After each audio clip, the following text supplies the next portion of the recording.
ओम शांति। सभी भाई बहनों को ओम शांति। आज मुरली है 20 नवंबर 2025 की प्रातः मुरली। ओम शांति। बाबदादा मधुबन। मीठे बच्चे, बाबा आए हैं तुम बच्चों को शांति और सुख का बरसा देने। तुम्हारा सब धर्म ही शांत है, इसलिए तुम शांति के लिए भटकते नहीं हो।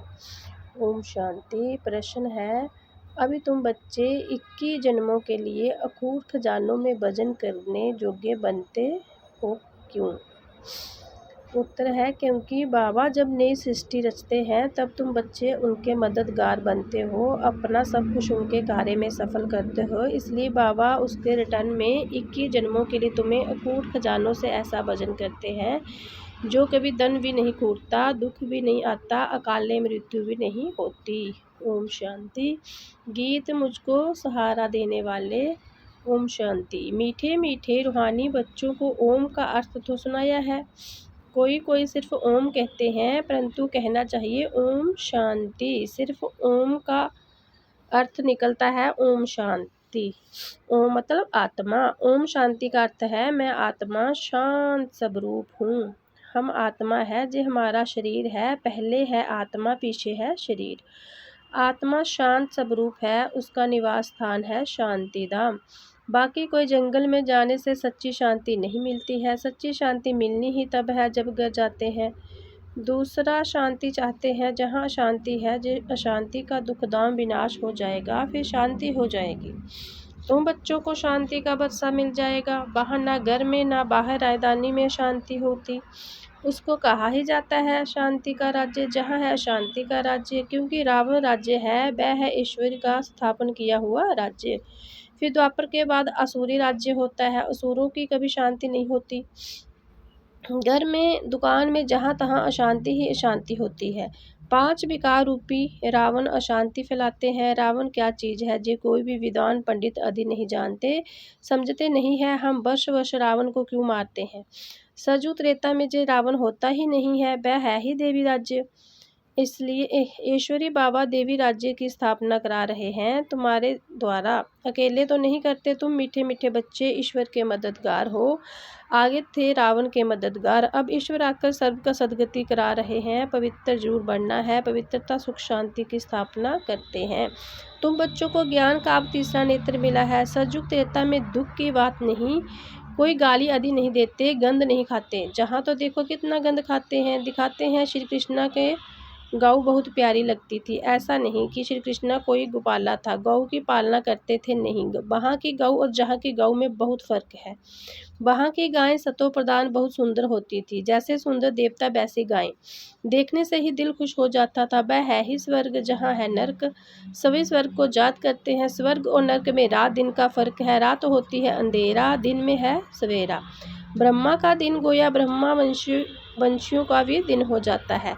पहले तुम भी घोर अंधेरी रात में थे, इस समय भक्ति का कितना जोर है। महात्मा आदि को सोने में भजन करते रहते, क्योंकि शास्त्रों को बहुत विधान है, उन्हीं का प्रभाव इतना क्यों है। जे भी बाबा ने समझाया है, जाड़ में नए नए पत्ते निकलते हैं तो सतो प्रधान है, ऊपर से नई शोल आएगी तो जरूर उनका प्रभाव होगा, ना अल्पकाल के लिए। सोना अथवा हीरे में भजन करते हैं, परंतु जे तो अब खलास हो जाने हैं। मनुष्य के पास कितने लाखों के मकान हैं, समझते हैं हम तो बहुत शाहूकार है। तुम बच्चे जानते हो जे शाहूकारी बाकी थोड़े समय के लिए, अब जे सब खत्म हो जाने हैं, जे सब मिट्टी में मिल जाएंगे। किनकी दबी रहेगी धूल में, किनकी चोर चुरा के ले जाएंगे। बाबा स्वर्ग की स्थापना कराते हैं, उसमें जो लगाते हैं उन्हीं को 21 जन्मों के लिए हीरे जवाहरों का महल मिलेगा। जहाँ तो एक जन्म के लिए मिलता है, वहाँ तुम्हारा 21 जन्म चलेगा। इन आंखों से जो कुछ देखते हो, शरीर सहित सब भस्म हो जाना है। तुम बच्चों को दिव्य दृष्टि द्वारा साक्षात्कार भी होते हैं। विनाश होगा, फिर इन लक्ष्मी नारायण का राज्य आएगा। तुम जानते हो हम अपना राज्य भाग्य फिर से स्थापन कर रहे हैं। 21 पीढ़ी राज्य किया, फिर रावण का राज्य चला, अब फिर बाबा आए हैं। भक्ति मार्ग में सब बाप को ही याद करते हैं। गायन भी है, दुख में सिमरन सब करे। बाबा सुख का बरसा देते हैं, फिर याद करने की दरकार ही नहीं रहती। तुम माता पिता अब जे तो माँ बाप होंगे अपने बच्चों के, जे है परलौकिक माता पिता की बात। अभी तुम जे लक्ष्मी नारायण बनने के लिए पढ़ते हो, स्कूल में बच्चे अच्छा पास होते हैं तो फिर टीचर को इनाम देते हैं। अब तुम उनको क्या इनाम देंगे? तुम तो उनको अपना बच्चा बना लेते हो जादूगरी से, दिखलाते हो। श्री कृष्णा के मुख से माँ ने देखा माखन का गोला। अब श्री कृष्णा ने तो जन्म लिया सतयुग में, वह तो माखन आदि नहीं खाएंगे, वह तो है विश्व का मालिक। तो ये किस समय की बात है? ये है ही अभी संगम की बात। तुम जानते हो हम ये शरीर छोड़ा बच्चा जाए बन जाएंगे, विश्व का मालिक बनेंगे। दोनों कृष्ण आपस में लड़ते हैं और माखन मिलता है। तुम बच्चों को रजाई मिलती है ना, जैसे वो लोग भारत को लड़ाकर माखन खुद खा लेते हैं। क्रिश्चियन की राजधानी पूर्ण हिंसे में थी, पीछे आस्ते आस्ते छूटती गई है। सारे विश्व पर सिवाय तुम्हारे कोई राज्य को ना पा ना सके। तुम अपनी ईश्वरी संतान बने हो, तुम अभी ईश्वर की संतान बने हो और तुम ब्रह्मांड के मालिक और विश्व के मालिक बनते हो। विश्व में ब्रह्मांड नहीं आया, सूक्ष्म वतन में भी रजाई नहीं है। सतयुग त्रेता ये चक्कर जहाँ स्थूल वतन में ही होता है। ध्यान में आत्मा कहाँ जाती नहीं, आत्मा निकल जाए तो शरीर खत्म हो जाता है। ये सब है साक्ष्यकार। रिद्धि सिद्धि द्वारा ऐसा भी साक्ष्यकार होते हैं जो जहाँ बैठे विलायत की पार्लियामेंट आदि देख सकते हैं। बाबा के हाथ में फिर है दिव्य दृष्टि की चाबी। तुम जहाँ बैठ लंदन देख सकते हो। औजार आदि कुछ नहीं जो खरीद करना पड़े। ड्रामा अनुसार उस समय पर वह साक्ष्यकार होता है जो ड्रामा में पहले से नूंद है। जैसे दिखाते हैं भगवान ने अर्जुन को साक्ष्यकार कराया, ड्रामा अनुसार उनको साक्ष्यकार होना था, ये भी नूंद है। कोई की बड़ी नहीं, ये सब ड्रामा अनुसार होता है। श्री कृष्णा विश्व का प्रिंस बनता है, गोया माखन मिलता है। ये भी कोई जानते नहीं कि विश्व किसको ब्रह्मांड किसको कहा जाता है। ब्रह्मांड में तो तुम आत्माएं निवास करती हो, सूक्ष्म वतन में आना जाना साक्ष्यकार आदि इस समय होता है। फिर 5000 वर्ष सूक्ष्म वतन का नाम ही नहीं होता। कहा जाता है ब्रह्मा देवताएं नमा, फिर कहते शिव परमात्माएं नमा, तो सबसे ऊंच हो गया शिव परमात्मा। उनको कहा जाता है भगवान। वह देवताएं हैं मनुष्य, परंतु देवी गुण वाले हैं। बाकी 4-8 भुजाएं मनुष्य होते नहीं है, वह भी 2 भुजाओं वाले ही मनुष्य होते हैं, परंतु संपूर्ण पवित्र होते हैं। अपवित्रता की वहाँ कोई बात नहीं होती, अकाले मृत्यु कभी वहाँ होती नहीं। तो तुम बच्चों को बहुत खुशी रहनी चाहिए। हम आत्मा इस शरीर द्वारा बाबा को तो देखें, देखने में तो शरीर आता है, परमात्मा अथवा आत्मा को तो देख नहीं सकते। आत्मा और परमात्मा को जानना होता है, देखने लिए फिर दिव्य दृष्टि चाहिए, और सब चीज़ें दिव्य दृष्टि से बड़ी देखने में आएगी। राजधानी बड़ी देखने में आएगी। आत्मा तो है ही बिंदी, बिंदी को देखने से तुम कुछ भी नहीं समझेंगे। आत्मा तो बहुत महीन है। बहुत डॉक्टर आदि ने कोशिश की है आत्मा को पकड़ने की, परंतु किसी को पता ही नहीं पड़ता कि कब आत्मा चले गई। वो लोग तो सोने हीरे में वजन करते हैं, तुम जन्म जन्मांतर पदपति बनते हो। तुम्हारा बाहर का शो जरा भी नहीं, तुम्हारा बाहर का शो जरा भी नहीं है। साधारण रीति इस रथ में बैठ पड़ते हो, उनका नाम है भागीरथ। जे है पतिति पुराना रथ, जिसमें बाबा आकर ऊंच से ऊंच सर्विस कराते हैं। बाबा कहते हैं मुझे तो अपना शरीर है नहीं, मैं जो ज्ञान का सागर प्रेम का सागर हूँ, तो तुमको कैसे बरसा दूँ? ऊपर से तो नहीं दूंगा, क्या प्रेरणा से पढ़ाऊँगा? जरूर आना पड़ेगा ना। भक्ति मार्ग में मुझे पूजते हैं, सबको प्यारा लगता हूँ। गांधी नेहरू का चित्र प्यारा लगता है, उनके शरीर को याद करते हैं। आत्मा जो अविनाशी है उसने तो जाकर दूसरा जन्म लिया, बाकी विनाशी चित्र को याद करते हैं। ये भूत पूजा हो गई। समाधि बनाकर उन पर फूल आदि चढ़ाते हैं, ये भी भूत पूजा। ये है यादगार। शिव के कितने मंदिर है, सबसे बड़ा यादगार शिव का है ना। सोमनाथ मंदिर का गायन है, मोहम्मद गजनवी ने आकर लूटा था। तुम्हारे पास इतना धन रहता था। बाबा तुम बच्चों को रत्नों से में वजन करते हैं, आपका रत्नों में वजन करते हैं। खुद को वजन नहीं कराता हूँ मैं, इतना धनवान बनाता नहीं हूँ तुमको, खुद नहीं बनता हूँ तुमको बनाता हूँ।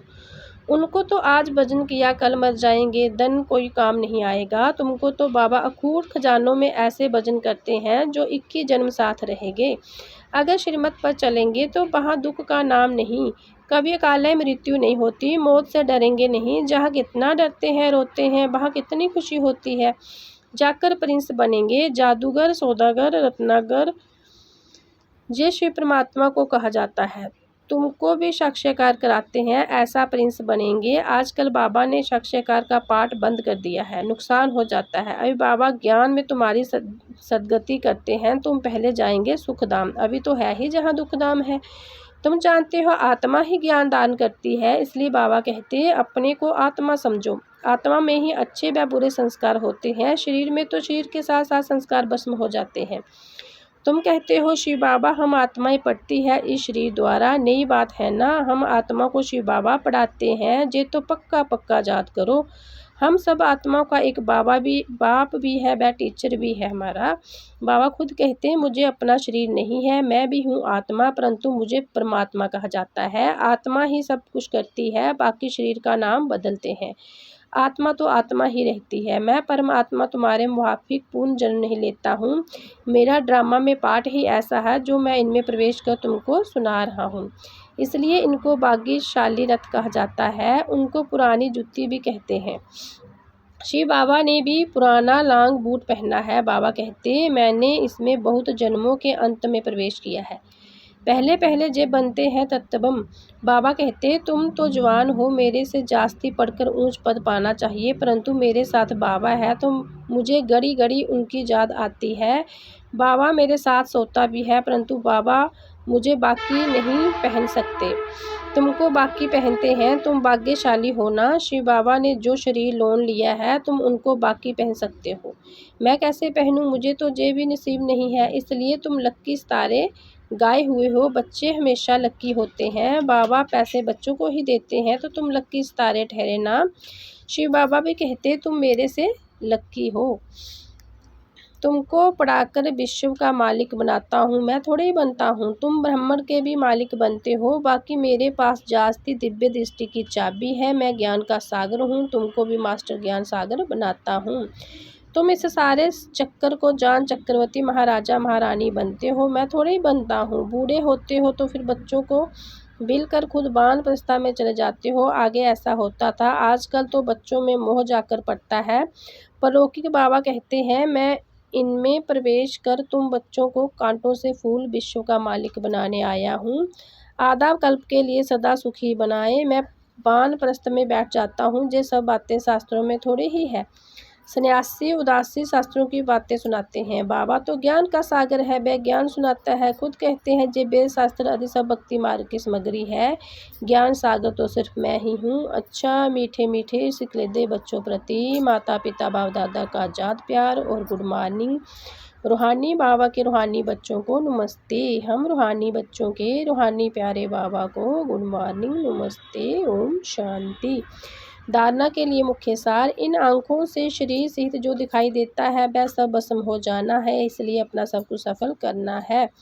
बाबा से पूरा वर्षा लेने के लिए पढ़ाई पढ़नी है, सदा अपने लक्ष्य को स्मृति में रख ब्राह्मण व विश्व का मालिक बनना है। वरदान है बा ड्रामा बा की स्मृति में अनेकों की सेवा करने वाले सदा खुशनुम भव। इस ड्रामा की कोई भी सीन देखते हुए बा ड्रामा वाह की स्मृति रहे तो कभी भी घबराएंगे नहीं, क्योंकि ड्रामा का ज्ञान मिला है कि वर्तमान समय कल्याणकारी युग है। इसमें जो भी दृश्य सामने आते हैं उसमें कल्याण भरा हुआ है। वर्तमान में कल्याण दिखाई ना भी दे, लेकिन भविष्य में समाया हुआ कल्याण प्रत्यक्ष हो जाएगा। तो बा ड्रामा बा की स्मृति में सदा खुशनुम रहेंगे, पुरुषार्थ में कभी भी उदासी नहीं आएगी, वही आपका द्वार अनेकों की सेवा होती रहेगी। स्लोगन है शांति की शक्ति है मनसा सेवा का सहज साधन है, जहाँ शांति की शक्ति है वहाँ संतुष्ट है। व्यक्त इशारे अशरीरी व विदेही स्थिति का व्यास बढ़ाओ, जितना व्यक्त लाइट रूप में स्थित होंगे उतना शरीर से परे का व्यास होने के कारण यदि 2-4 मिनट भी अशरीरी बन जाओगे तो मानो जैसे कि 4 घंटे का आराम कर लिया। ऐसा समय आएगा जो नींद की बजाय 4-5 मिनट अशरीरी बन जाएंगे और शरीर का आराम मिल जाएगा। लाइट सब रूप की स्मृति को मजबूत करने में, हिसाब किताब चुकतू करने में भी लाइट रूप हो जाओ। ओम शांति।